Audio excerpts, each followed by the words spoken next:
Hello, everyone, and welcome to Out of Nowhere. Well, my guest today is Edson Freeman. He's wrote a book, Strange Lights, Personal Accounts of UFOs, Near-Death Experiences, and Other Enduring Mysteries. Can we please welcome Edson to the show? Hello there. Hi, Bob. Thanks so much for having me on. I'm excited to be No here. problem at all. What inspired you to write The Strange Light? Was there a particular moment or experience that sparked it? No, interestingly, I didn't have a moment where I decided to do this. It kind of happened gradually over time. I just started, I think I just became a little more open minded as more people started talking about, you know, UFOs and government officials coming out and whistleblowers and things. And then I saw this documentary about children that had past life experience or past life memories that were like verifiable. They could look up the person who this child said they used to be and match up details about their life and where they lived. And I just thought, well, there's more to this universe than I thought. And so I started reading some other people's books, and I talked to an author named Robin Lasseter about her book, about her experiences. And in our email exchange, she kind of, I said, I wish there was more books about these kind of stories. And she kind of challenged me to write one. And I thought, well, I guess I could do that. So I just started looking for people that had these strange experiences and interviewing them, and then just sort of acting as a storyteller. How did your personal beliefs about unexplained phenomena change while working on this book? I think I became much more humble about what I believe and what I understand about the universe. I went into it with questions and I came out of it with more questions than answers. It's one of those things where when you start looking into these things, sometimes you feel a little bit like, oh, well, this can't be all that much to figure out. And then you find out that it's a way deeper rabbit hole than you could imagine. And people have these experiences all over the world and all throughout history, it seems. And we still don't know what exactly is behind all these paranormal and precognitive dreams and near death experiences and all these different things. They seem to somehow be interrelated, but I don't know that we have any real answers. Across all the UFO accounts you collected, were there any surprising similarities that stood out amongst them? What was interesting to me is how often across all these different types of experiences there was like communication without words, without speaking. So mind to mind or telepathic communication was a theme, whether it was with paranormal experiences, near death experiences, UFO encounters, or alien encounters. That seems to come up over and over again, which brings us back to sort of the question about consciousness, and is there more to us than just this, you know, bag of bones and blood and organs and things. When we get into it, does it run in your family then? Does anybody else had any dealings with UFOs or aliens or anything like that? Yeah, no, in fact, I have hardly had any experiences myself. I'm not somebody who came into this because of my own experiences. Although looking back, there have been some things that I found were um, interesting coincidences and things that maybe there was more to it than I thought at the time. But um, yeah, What about my you? What about your mum and dad? no, nobody has any good stories within my family that I've, at least none that they've shared with me. I haven't found anybody, but it does seem to run in families. Whatever these phenomena are, it does seem like there's a family connection. It's just I'm not one of Yeah, those families, I because guess. I've interviewed people in the past as well. It just makes you think: are some people chosen to be in contact with people from other, I'm going to say, other generations or other worlds? Um, and some people see more UFO sightings than other people, and they Right. might Yeah. be looking in the sky at the same time, and you might say, "Can you see that out there?" They go, "No," but you can see it, but the other person can't. Yeah. Yeah. Yeah. It almost seems like I wonder sometimes because you hear that sometimes both people will see something, but they'll see different things. I've experienced that with a group of people where we all saw what we thought was the same thing, but then later when we were talking about it, the color was different for each person. And that's, I wonder if that ties into that idea of uh, like mind to mind communication. Like if there's some way that whatever this is able to, um, communicate to us, and each person interprets it a little differently, but to us it just looks like maybe lights in the sky, or a apparition or something. Oh, maybe, yeah. Oh, maybe, or it's through consciousness. Yeah. Yeah, I don't know the answers to any of these questions, but these are what I think about when I'm talking to people. Do you think the government know more about UFOs than they publicly admit? Yes. Yeah, I think they definitely do. um, I think it's so there's been such a complex and convoluted way of keeping the secrets that it's hard for any one person to know a lot within these silos of government intelligence, or different agencies or whatever. But I definitely think there are people who know a lot more than they're letting on. Oh, I'm sure they do. Definitely no. And I think they also are behind some of the stigma that we see when people, if somebody tells a story about UFOs, there are going to be certain percentage of people that say, "Oh, you're crazy, you're a crackpot, or uh, you must have been on drugs or something." And I think that is at least to some extent, a manufactured stigma by the governments and intelligence agencies to discredit people. Oh, yeah, they always try and do that. Yeah, Discredit you yeah, to say there's something wrong with that person. Um, they always tell these stories, and some of them are not even true. yeah. And it does seem like the pattern seems to be that they mix true information with made up information to confuse the whole picture. That's just my impression anyway. I don't have any connections into that world, but that's the impression I get from the outside, is that they'll slip in little nuggets of truth with a bunch of nonsense, so that it paints it all with the same brush. And then if you hear the true bit, you go, "Oh, well, that can't be right because it was talked about with this crazy thing over here." So yeah. How do you respond to critics who argue near-death experience are purely neurological events? Honestly, I don't really push back on anybody's position. They may be right. I don't know. All I know is that these experiences are life changing for a lot of people.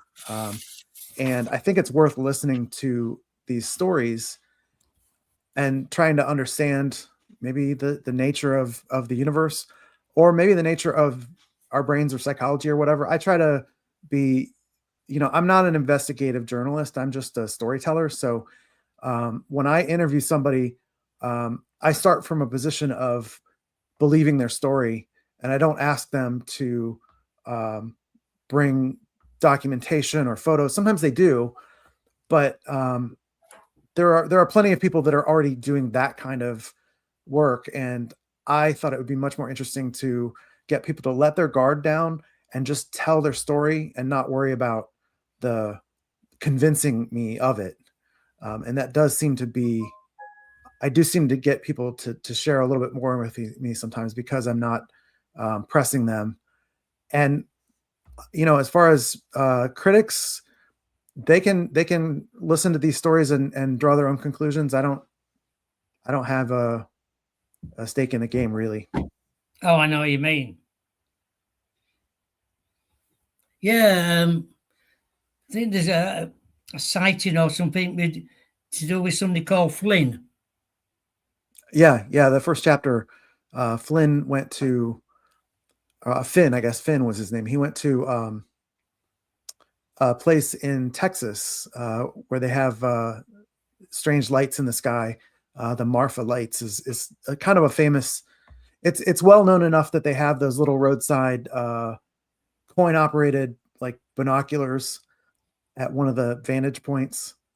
Um, and he went into it thinking he saw these binocular things, and he was like, "Oh, this is just a tourist trap. They're just going to sell me some souvenirs." But then he had this extraordinary experience where he saw this amazing light show of all these orbs moving in different colors and coming close by him and his wife, and um, it really stuck with him. And then he, even after that, he went back out into the desert in the middle of the night that night and fell asleep out there while he was sort of asking for whatever that was to come back. Yeah. Then he went back to his hotel room with his wife and woke up screaming because there were 3 dark figures at the end of his bed. And as soon as he screamed, they were gone. And his wife woke up and wanted to know, what he was on about. But it was quite a story. Yeah, it sounds though. It was a story, and wonder how he felt at the time. I think he has taken that with him through the rest of his life. From talking to him, he's always trying to find his way back to that feeling of connection that he had with those orbs or those lights. And he occasionally does get a little taste of kind of something, some kind of light, or he described one as looking almost like a translucent jellyfish floating in the air near him. But he said more often than not, he doesn't get a response when he asks or prays or whatever his method of reaching out is. He doesn't typically see or hear anything, but every once in a while he gets a little bit of something back, but it's never quite as extraordinary as that one first night. No. I think the next case is Jasmine. Yeah, Jasmine was Yeah, an interesting family. one. Yeah. She so she had a lot of different types of experiences. As a child, she had some sort of paranormal things going on at her house. And this was one where there seemed to be a family lineage situation. Her grandmother, they were originally from the Philippines, and Oh yeah. Jasmine's grandmother had a son who had to go off to fight in some kind of civil war or something, and he was on the other end of the country, and then one day he showed up at the door and he just wanted to come in and give her a hug and say goodbye, and then she was like, "Come in, sit down, have a cup of tea," and he said, "No, I have to go." And then like 10 minutes later, she got like a wire or telegram or something that he had died in battle like a week before.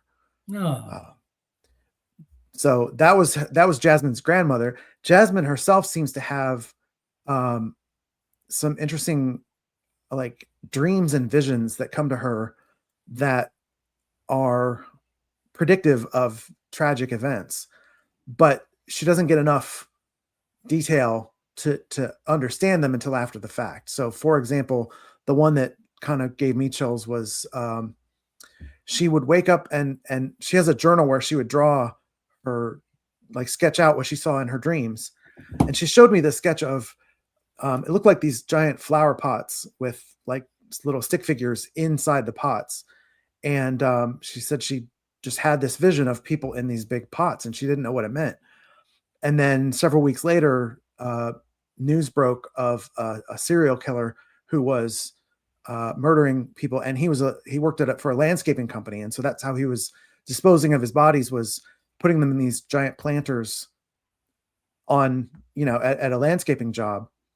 And as soon as she saw that news story come on, she lived in I think Toronto at the time, and it was a big story that they found this serial killer, and she kind of freaked her out. She was scared because she had this vision, but she was like, "What was the point of it? Like, I couldn't do anything.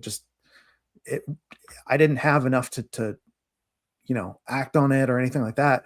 And she said these things happen every now and then, and she thinks it's just sort of a way of getting confirmation that her visions are not just imaginary. They're not just dreams, that there's something to them. And so she pays much closer attention to these visions and experiences.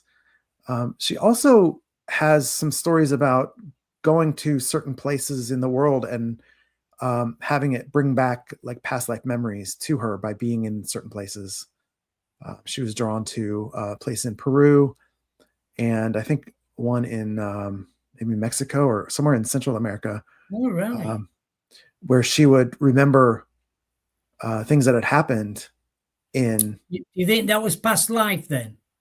That was her interpretation of it. Was she remembered being like a nun in a convent, maybe several hundred years ago, and she left her family in this past life, and she remembered sort of this feeling of isolation because there was no going back. Once she joined this convent, she knew that this was her life and that she wouldn't really get to see her family very much anymore. And it was this bittersweet kind of realization of this decision, the impact of this decision she had made.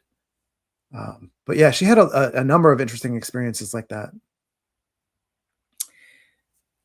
Were there any stories you choose not to include because they were too difficult to verify or too extreme? No, there were some that got left out at the request of the people that told me the stories. There were a couple people that just kind of decided they weren't ready to share their story yet, for various reasons. But like I was saying earlier, I wasn't really trying to do that verification part. I was just taking their story at face value. And everybody that I talked to that went into the book was somebody that I felt was sincere, that I felt was genuine in the story that they were sharing. It never, like, if somebody felt like they were just making it up as they went along, or something seemed off about the story, I might set that one aside. But there wasn't anything that, like, there's some pretty wild stories that ended up in the book. Let's go to, I think it's Devin next, I think. Yeah, Devin. That's actually someone who lives in my neighborhood. It's somebody that I've met in person. We sat down when he found out I was writing this book. He sat down with me and told me his story. And it's a hard one because his adult son passed away. He was working cleaning like gutters and rooftops. Yeah. And fell off a ladder and died. And at the moment he died, Devin heard him cry out. And he didn't know at the time that the timing matched up, but he later worked it out that it was basically at the same time, even though, he was on the other side of town. And from that point forward,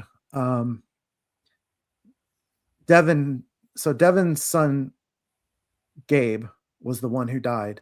Gabe had a son, so Devin's grandson, who was named Isaiah. And suddenly, Gabe was a single father, and so this child had no parents. And Devin was trying to figure out what to do with this child. Like, what's the right custody situation? Who should, care for this child growing up? And also at the same time, there was a lawsuit with the employer because they didn't have the right safety equipment apparently, and so it was sort of a wrongful death situation.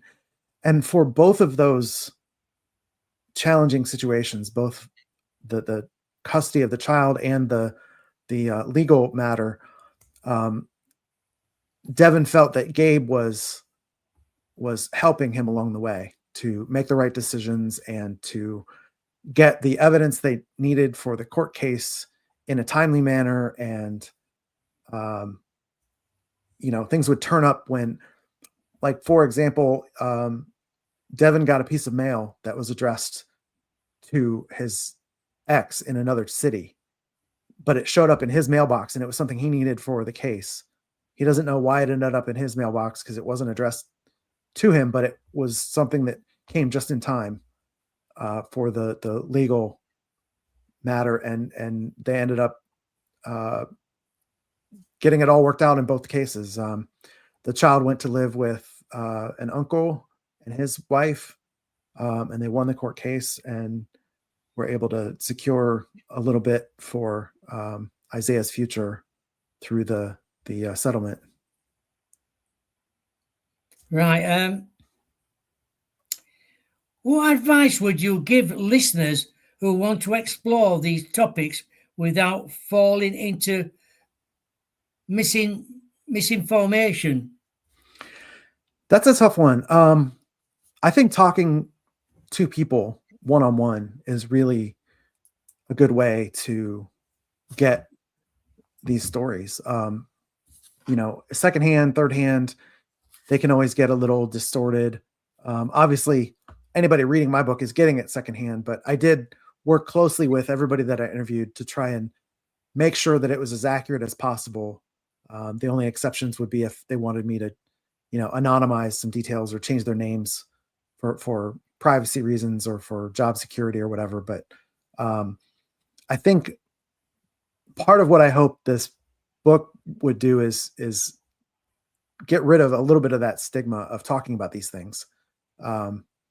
So if you encounter somebody that has a story like this, just listen. Don't try to challenge them necessarily about it. Just hear them out, and then ask the questions and give them the benefit of the doubt as much as you can, because there's so many people that have these stories, and so often they get dismissed. And so when you don't dismiss them, you sometimes get the more of the story. And I think it's a good place to be right now with the way the world is, for us to trust each other a little more. Oh, I think it is as well, because there's more people coming forward now than ever before. Yeah. If you, yeah, exactly. you could be sat, I don't know, you could be sat in a cafe talking to your friend about something, and he'd be asking me a question, and then somebody would say, "What were you talking about? UFOs. I've seen something." And you say, Yeah. "Well, why don't you just come and sit with us and tell your story to us and see if we can help you?" Yeah. Yeah, exactly.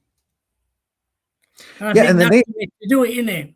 yeah. And the nature of these phenomena is they're really hard to bring any proof. Like, it's really hard to get that evidence. There are some cases that have it, but a lot of times it's just somebody's word. And, it, I think we were talking before we started about how you can tell in somebody's voice and the way they're telling the story, the difference between sort of a campfire story, like a spooky ghost story, and something that actually happened to this person. You can maybe say that it was because of this circumstance or that circumstance, but to them, this really happened. And a lot of times it has a big impact on their life. Oh, God, yeah. I think we'll talk about, I think it's chapter 5, Morgan. Morgan's family history, a remarkable event, stretches back generations. Yeah. Yeah. Her family, they all seem to have this sixth sense of, like, so for example, her father was, if you've seen the movie Forrest Gump, she compares her father to Forrest Gump because he somehow ended up as a young man in the middle of all of these remarkable events. whether it was, things involving the civil rights movement in the U.S., being in the right place at the right time during the Vietnam War, getting transferred just before his platoon got hit, um, walking into what was a heavily um, a jungle in Vietnam where the enemy was everywhere, but nobody realized it. Walked in, fixed the truck, brought it back down without any incident at all. And when they realized how much danger he was in, he just kind of shrugged it off, like this happens all the time. And then her mother and her father seemed to know when things like Morgan was in a car accident, and they both seemed to know that it happened before they got word. And her father went to the scene of the accident without anybody ever having called him, because they just somehow they knew that their daughter had been involved in this accident. Everybody was okay. She got a little bit of a brain injury that she still carries with her, but no one died. But it looked like it should have been a horrific accident.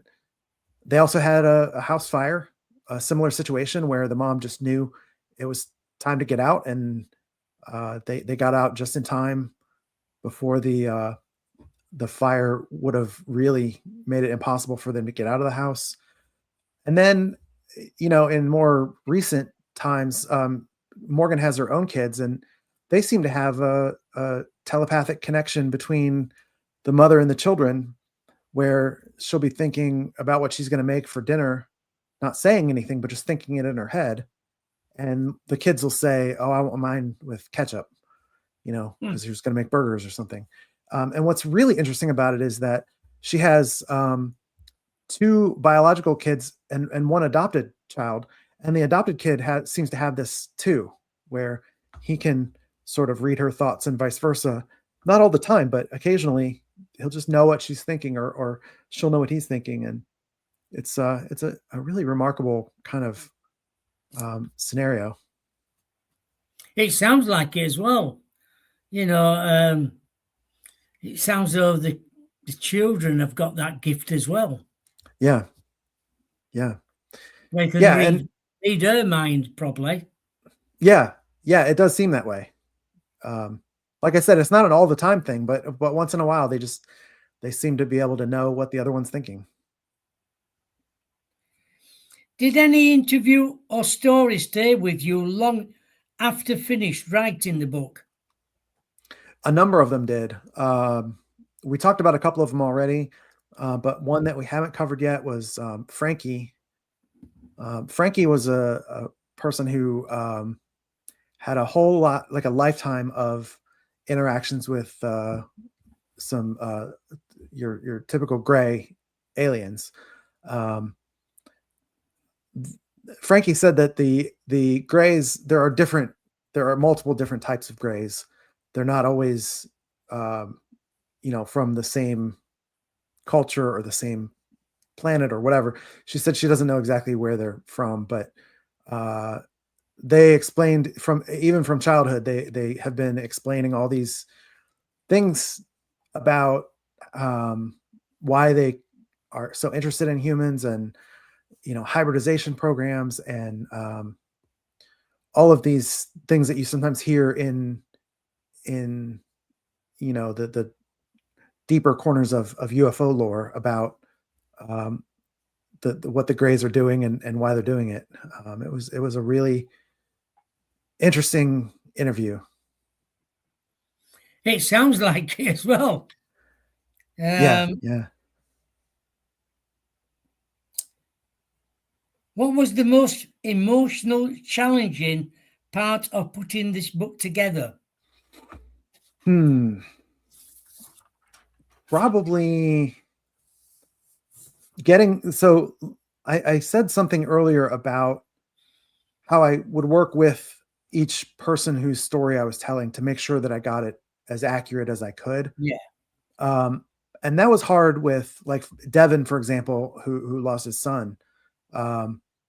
That's an emotional story, and he was very open and willing to share, but it's a hard thing to ask somebody to rummage around these tragic events and memories multiple times to get, to tell their story. That was hard. There's a couple of them that's probably the one that really was the most emotionally charged story. I can imagine it was as well. Let's go to chapter 8, Jamie.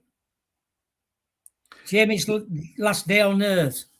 Yeah, so Jamie, that was a fascinating one. I had heard about near-death experiences when I started working on this, but Jamie's was unique because, well, not about unique, but rare at least. Jamie had what they call a walk-in near-death experience where she was in crisis in her life. She was in a very dark place. I'll try to gloss over the details a little bit, but she was in a church after hours, like late at night, hoping that this would be a safe place for her to go. And the police showed up and said she was trespassing and put her in the back of a police car. And when they pushed her into the car, they didn't realize it, but they put her in the car with her head down on the floor, and the way her body weight pressed against her neck, she suffocated and died in the back of the police car. And she had this near-death experience. But what's interesting is that the way she tells it, the soul that left her body was not the same as the soul that went back into her body. There was a different soul that stepped in to take over Jamie's life. And she said she calls it Jamie 1 and Jamie 2 because it's like two different people. Jamie before the accident was very career driven and focused on achievements and making sure that the kids were getting good enough grades in school and making sure that they were having parties and entertaining people. And afterwards, she didn't care about any of that. She just wanted to enjoy life, and she didn't remember how to cook half the stuff that she used to cook, these big meals. And now she's like, I can't even make my own dinner sometimes without burning it or something. And she said, I don't have any interest in a lot of the things I used to have interests in, but now if you want to know the best place to go dancing, I can tell you in town where we should go and things like that. So her interests completely changed. Her children who were adults noticed the difference, and they struggled with it because it was like they lost their mom. They had to grieve their mom, but she was still there. It was just that she seemed so different. And she, the way she describes it, she has all of the memories of Jamie before the accident, but the emotions that go with those memories are missing because it's just information. It doesn't have that other soul took those emotions with them when they left the body. So it was a really interesting story. How do you think these phenomena point towards something larger about human consciousness or reality itself? That is the hardest question, I think, of this whole thing. I don't know. I think that there's certain things that come up over and over again in these stories, and it doesn't matter if we're talking about near-death experiences or shared death experiences or precognitive dreams or UFO encounters. It seems like there's this knowing that people get about certain things that is hard to explain if you are sort of philosophically a materialist, where you think it's just all chemistry and cells and the sort of standard way of thinking.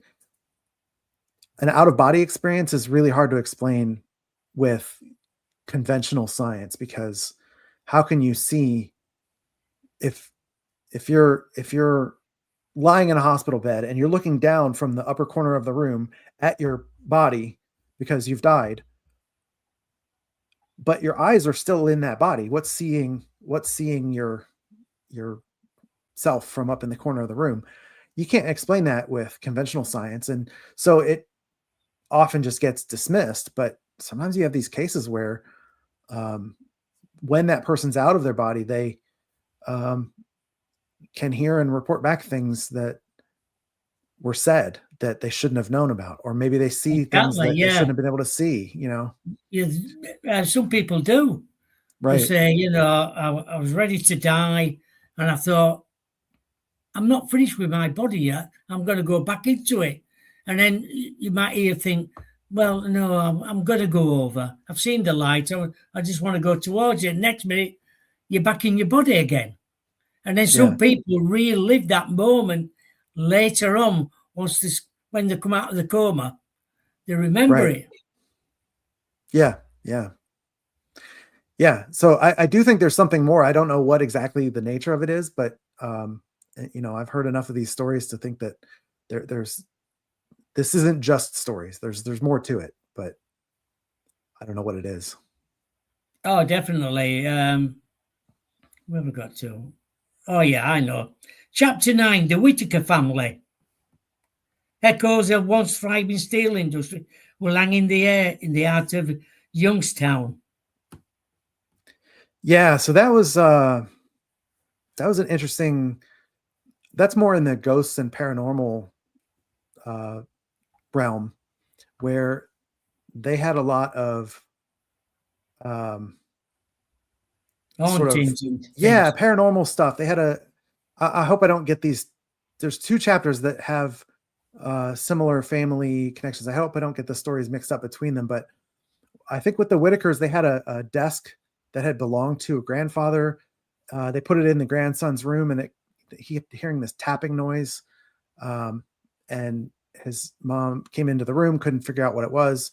They decided to take the desk out of his room, and the tapping stopped. So that was sort of an early indication that there were things going on. But then they had a whole bunch of stories of when Ed Whitaker was wait, was that his name? I might be getting my stories mixed up. But anyway, the son was at college. He and some of his friends decided to explore some of the local ghost stories and explore there The was phenomena.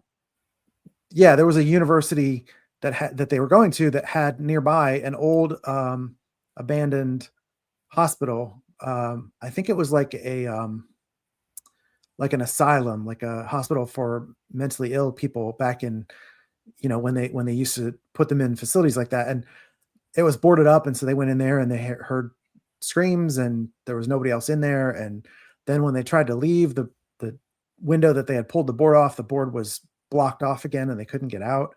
Um, there was another situation where one of their friends, they were sitting on a hill, just drinking beer or whatever, having a relaxing evening, talking, and one of the kids wandered off into the woods, maybe to go, use the bathroom or something, and he was gone for several hours. But he said, "No, I've only been gone a few minutes," and he was freaked out because he had said something had grabbed him.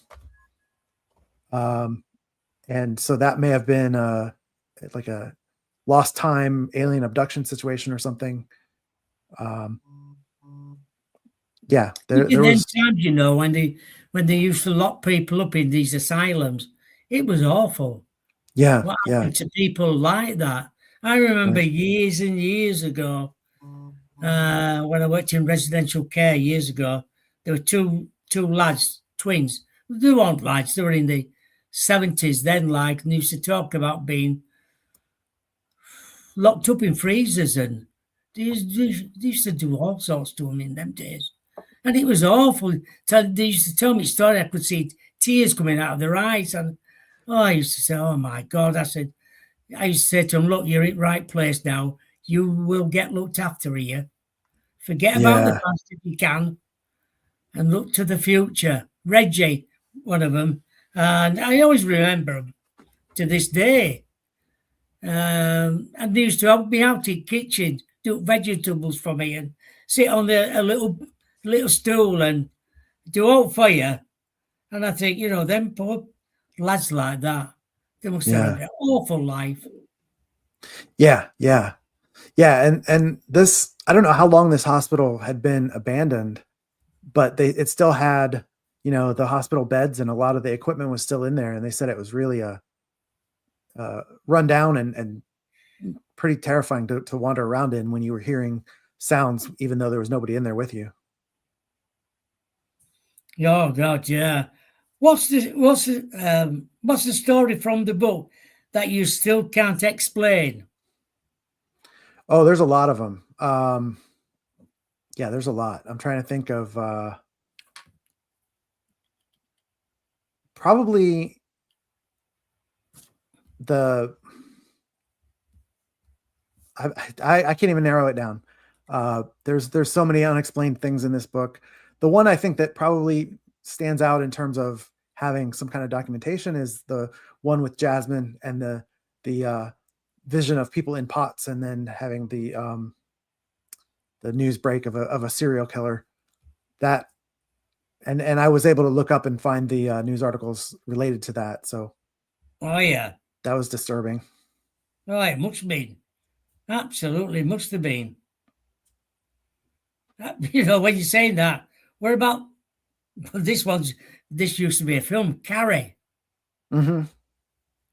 What happened with Carrie then? So yeah, this is someone who the she was I think she was a nurse. She was in the medical profession of some sort, and she ended up leaving to go work at a shop that sells crystals and tarot readings and things like that, because she kept having these experiences that sort of just led her there. The story, so the cover of the book, I've got this white stag on the front with a pregnant Yeah, woman reaching out. That's from Carrie's story. She, the night I think it was her grandmother passed away. They had called the family and said that, it's time to come to the hospital to say your goodbyes. And she was driving in the car on a country road and got blocked by a herd of deer. And just coming up from the back of the herd was this beautiful white buck with antlers and everything. And she got out of the car, and they had this moment where they almost touched each other. They came so close, but then one of the other deer kind of stomped her foot and broke the spell, and the herd ended up leaving. And that was, for her, that was like this really powerful moment on the way to go say her last goodbyes to her grandmother. But she had a lot of sort of what you might call psychic and precognitive experiences.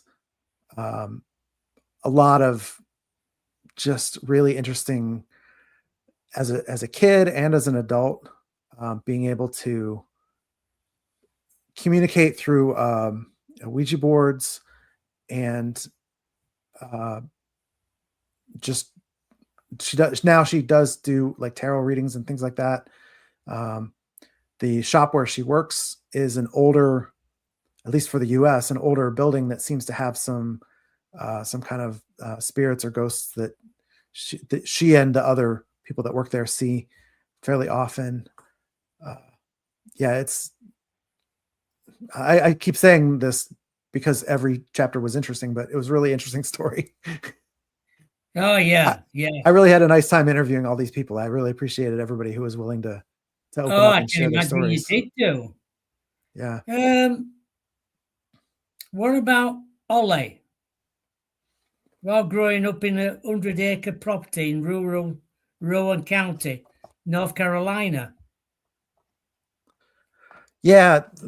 This one I have to refresh my memory a little bit. Chapter 12. Yeah. So she had a journey with medicine, both traditional and like modern medicine, where she was sort of led to a book that led her to a doctor that helped her um, survive some medical issues that should have been a much bigger deal. Um, and she had some UFO experiences as well. She was trying to recover from these health problems that modern medicine was not really very helpful with, and she gave up on that and went to not just sort of herbal medicine, but um, sort of spiritual healing practitioners and things. Um, I don't know if the name Joe Dispenza means anything to you or to your listeners, but she's been involved with some people around him and his healing protocols and things. But then she Yeah. also does a lot of like sky watching and CE5, if you're familiar with that protocol, Yeah. to to see UFOs and things. And I think she even saw had a Bigfoot sighting, if I remember right.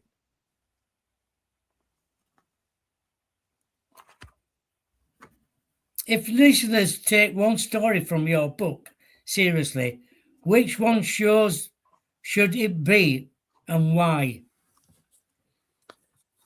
I think chapter 4, Sean, he has a little bit of everything in his story, and he had a near death experience that was pretty remarkable. He also had UFO encounters, but also his grandfather had apparently had some interesting UFO and alien type encounters too, and kept a journal about it. And Sean got to get his hands on his grandfather's journal and read through it after he had passed away. And Sean actually told his story on his own YouTube channel. So he goes. I told his story, but he tells it much more dramatically even than I did. It's a really interesting story just because it touches on so many different aspects of this strangeness that we lump together in the phenomenon. I think people with the paranormal, psychic, and I think we all ought to work together now on projects, especially with aliens, cryptics, anything like that. And when we're going out, we all ought to work together. See if everybody can pick up something differently.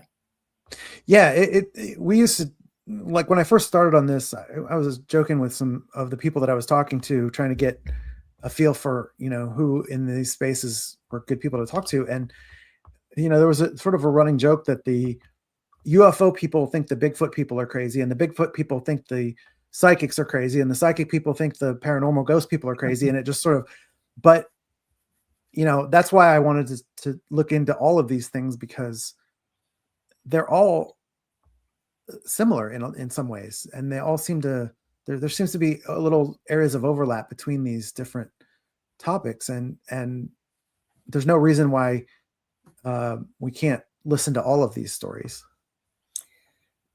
Yeah, it is. I wonder what there's more. Why do you think there's more sightings now than ever? That's a really good question. I don't know. I wonder if it seems like there's two main possibilities. One is that people are more willing to talk about it now, and so you hear about it more because more people are seeing it, and that sort of generates more interest and more people are going out and looking at the skies. Option two is that there really are more, and that we're in the midst of some sort of change in the dynamics between us and this other intelligence. I think we're more open now than ever.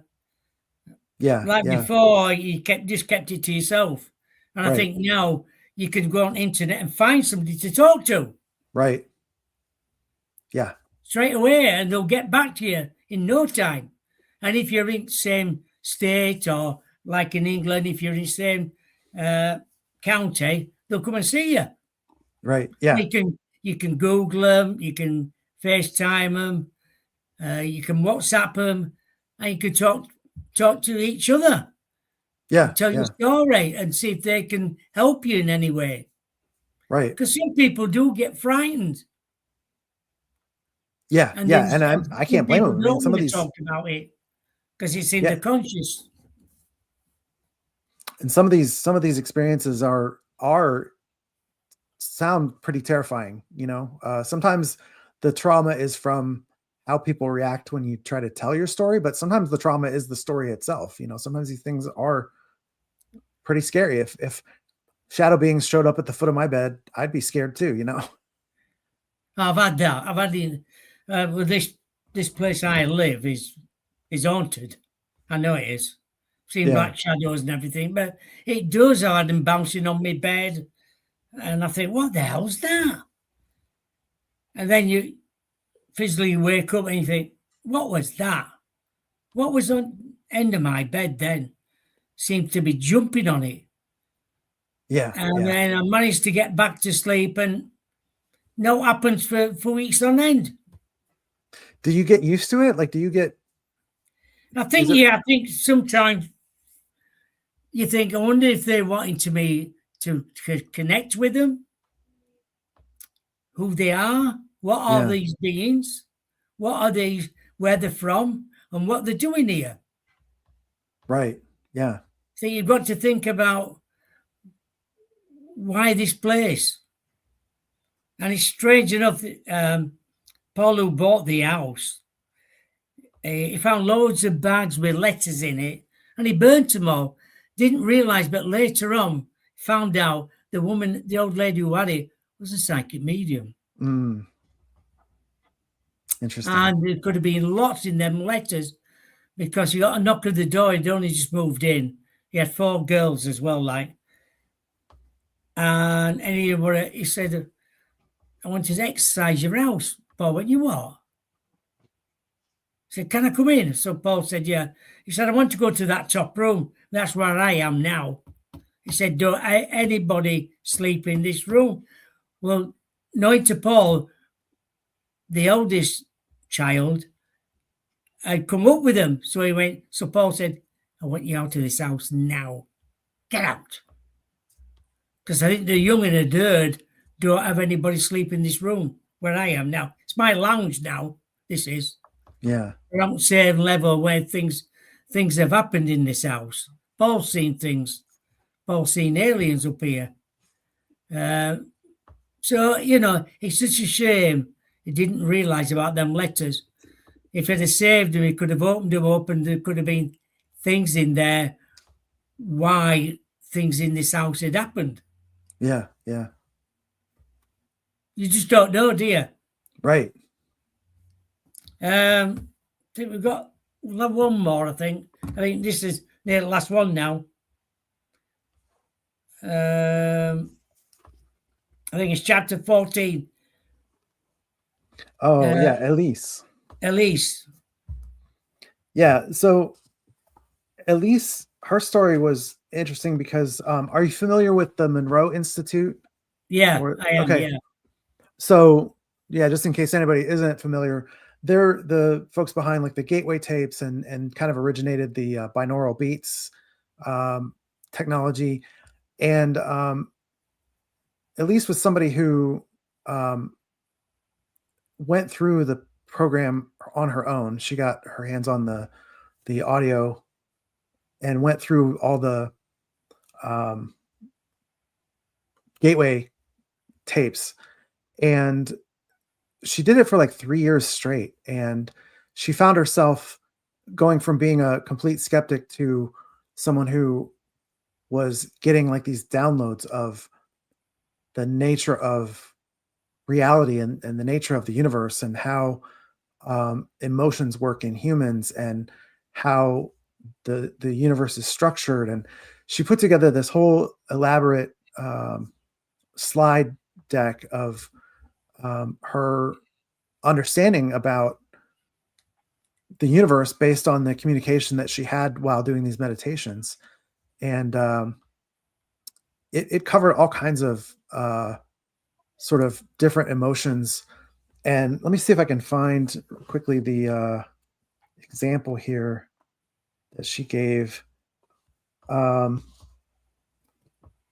So gratitude was an emotional example that she worked with. And she said the lowest level under that category of gratitude would be like depression or entitlement. The highest level would be bliss or jubilation, but then she's got all these other tiers in between that go from, envy to indifference to recognition to joy to awe to bliss. And she described it like a ladder. Like if you are in depression, you can't jump to bliss. You can't skip. You got to move your way up little by little. And so she came up with this whole system that to her explained how humans operate and how our emotions are able to be, like how we're able to raise our vibration and improve our lives through these techniques. And she posted it on Reddit, I think, and got a lot of good feedback from it. And her take was kind of, I don't want to be a spiritual leader. I don't want to be, I'm just putting this out there, and I'd like to just go sort of live my own life and be left alone and be a hermit who just happens to know the secrets of the universe. That was sort of how she put it. Oh, yeah. But yeah, it was an interesting, reading through her